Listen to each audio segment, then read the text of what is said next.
All right, welcome back, fourth grade. I hope you are excited to finish with your pinch pot plants today. So last week we sculpted our pinch pots, both the pot and a coil, just for a little decorative part at the top. So today we're going to form the actual plants. So I'm gonna set my pot off to the side. We will all get a new piece of clay today. So of course the first thing we need to do is wedge it. Wedge it for at least 30 seconds, moving it around in your hand, making sure that we get rid of any air bubbles that are in the clay. So some things to think about before we start forming our plants. Clay cannot be too skinny because it won't stand on its own, but it's also more likely to break. So when you are forming the plant, you want to think of something that's going to be a little bit bigger, have a little bit of a wider base. A cactus would be a really great option for this. Maybe a couple really big leaves. If we roll something out that is like this skinny and then try to attach a flower to it, it's just not going to stay. So you might have to make any stems or anything like that a little bit thicker, a little bit wider, a little bit shorter than they normally would be, but it's all to make sure that your project is going to actually stay standing. So you can probably, for many different plants, you can probably use rolling coils out again. Something else that you can do in order to form some different leaves, you can always take a piece of clay and pinch it. So we're using pinching again too, and pinch it out with your fingers like this. This is a really great way to make some nice big leaves depending on the type of plant that you are making. Something like this would definitely work for your plant. So I'm gonna go ahead and finish forming the leaves for my plant, and then I'll check back in with you in a moment so that we can talk about how to attach everything and make sure it stays standing.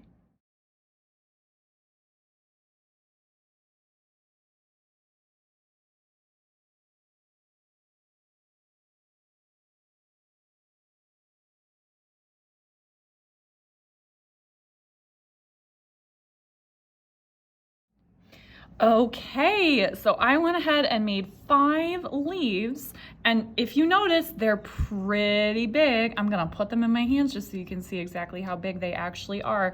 They're pretty big. We don't want anything that's super teeny tiny. So what I am going to do next, I am actually going to slip and score them together.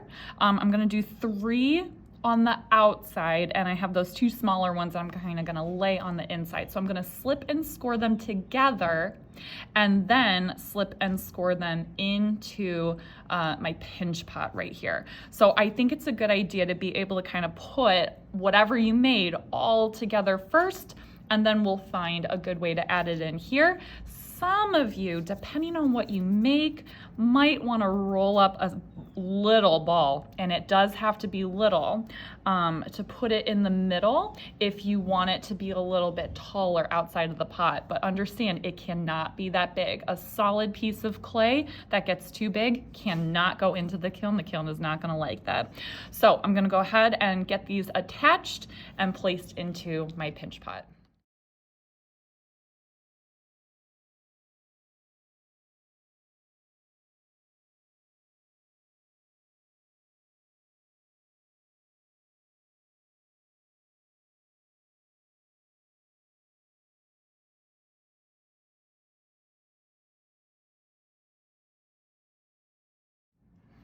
All right, everyone. So I have my plant attached into my pot. I did a little bit of cleanup on the inside. You want to make sure that everything is attached really well.